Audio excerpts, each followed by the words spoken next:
স্ক্রিনে যে লোকটিকে দেখতে পাচ্ছেন তিনি পৃথিবীর ইতিহাসের একমাত্র পাইলট যিনি ইসরায়েলের সবথেকে বেশি সংখ্যক যুদ্ধ বিমান ভূপাতিত করতে সক্ষম হয়েছেন।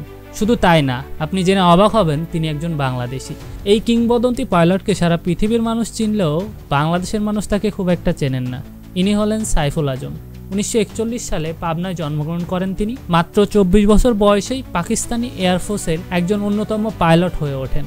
পরবর্তীতে 1967 সালে পাকিস্তান এয়ারফোর্সের নির্দেশে আরব ইসরায়েল যুদ্ধে রয়্যাল জর্ডিয়ান এয়ারফোর্সকে সহায়তা করতে গিয়েছিলেন। সেই সময় মাত্র 2টা মিশনেই 4টি ইসরায়েলি যুদ্ধবিমান ভূপাতিত করতে সক্ষম হন, যা এখন পর্যন্ত হাইয়েস্ট রেকর্ড কোনো পাইলটের পক্ষে।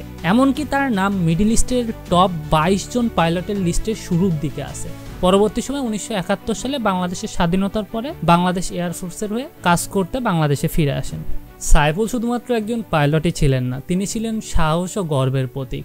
তার ইতিহাস আমার মতে সবার জানা উচিত। তিনি 2020 সালে 79 বছর বয়সে মৃত্যুবরণ করেছেন।